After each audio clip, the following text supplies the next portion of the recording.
of what we see here in Matthew 24. And I want to tell you something. As long as there's peace in Jerusalem, these things will not come. But I'm telling you, these things are going to come. They will be the worst events that have ever happened in human history. And I will tell you, you can believe it or not, you should pray for the peace of Jerusalem. Because when there's no peace in Jerusalem, these stones are coming down and these prophecies kick in. Are you right with God and ready to meet Jesus when these things happen? That's what you need to get a hold of. Now, I'm going to come back to Jerusalem and the Dome of the Rock here in just a little bit, okay? Somebody sent me this and I looked at it and, okay. But then I started really thinking about it. The Illinois FEMA site, Federal Emergency Management Agency, actually it's the IEMA, Illinois Emergency Management Agency. The government is here to help you. Okay, the government has this website here, this IEMA website in Illinois, that is all about disaster preparedness. You know, hey, you got to store water, you got to have this, got to have that. We had ice and snow and sleet move through our area this week, and so we went and we bought bottled water because we're on a well and the electricity goes out. We don't have any water. We bought bottled water. We bought fire logs. We have a fireplace. We were ready in case we lost electricity in sub-zero temperatures.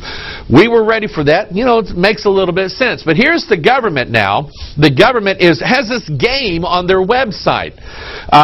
It's called The Day the Earth Shook. Welcome to Disasterville. And it's these two little kids. Now, what's going to happen is the kids are going to play this little game where they're going to be prepared. Listen now. They're going to be prepared for a major earthquake. Illinois and Missouri. If you look at the boot heel of Missouri, that little thing that sticks down at the bottom, okay, that is where the New Madrid Fault is. So if something happens here in Missouri, it's not my fault, it's New Madrid's fault, okay?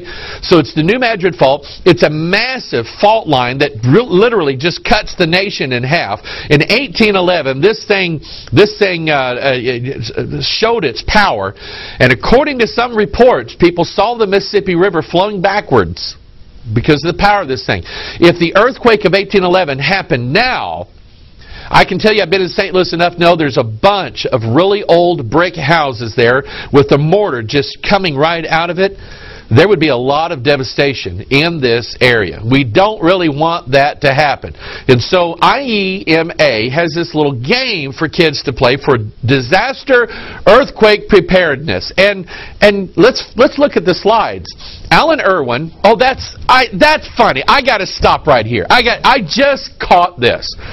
There was a guy by the name of Irwin Allen. He was a film producer back in the 70s. He's the one that made Earthquake and The Towering Inferno and all of these big disaster movies. Okay? I just caught that. Alan Irwin is happily playing in his backyard, unaware of the danger that lurks beneath his very feet. Are you catching this? Suddenly he spots a glowing disc hurling towards him at hypersonic speed. Whoosh! He says, "Whoa!" The large disc comes to a sudden stop overhead, and a mysterious vehicle descends from it on a beam of light. "Are you from outer space?"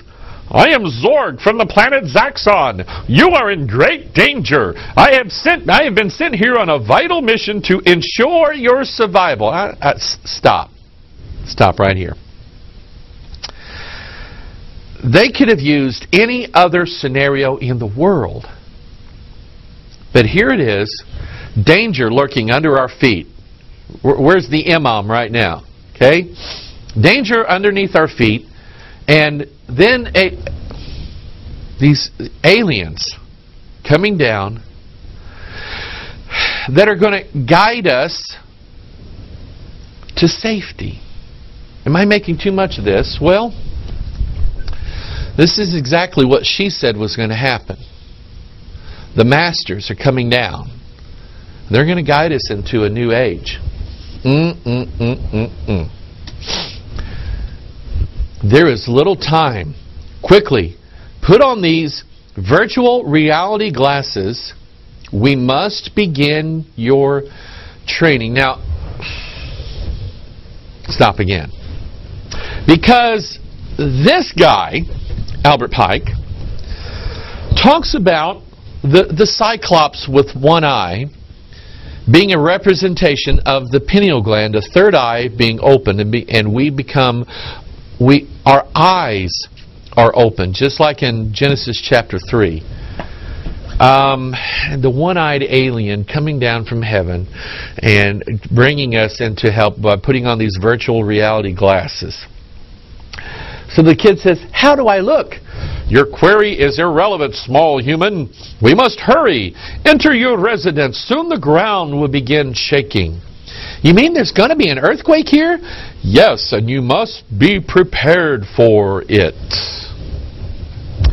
The illuminated masters, the ascended ones, the exalted, the spirit guides that Jared Loughner was in contact with, that Elise Bailey and Blavatsky and Crowley and all of these other people, the ones that they have been in contact with, they are the ascended masters. And the teaching is that these ascended masters are going to come down to the earth and guide mankind through the tumultuous, tempestuous, apocalyptic times, and they're going to lead us into they're going to lead the survivors into a new age. They're going to lead about 500 million of the survivors. Why do I say that? Because that's how much the Georgia Guidestones say really should be in existence at that time. Here is what Elise Bailey said: "As the solar gods descend ever nearer to the physical plane, the thoughts and desires of men are consequently purified and refined." In other words, she's saying the closer these beings get to earth, the more refined we become as a people, and the more awareness we have. We're being taken on levels and grades and steps and degrees to this paradigm shift that's going to take place. She actually says the solar gods are the fallen angels. They are the serpents of wisdom, and their nature is knowledge and love. Stop. The serpents of wisdom. How art thou... Let's see. How did thy fly down from heaven? No.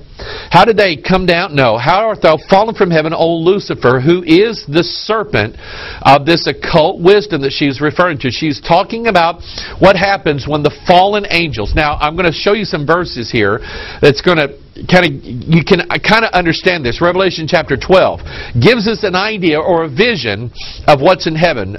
By the way, I got to throw this in here. The testimony of my life is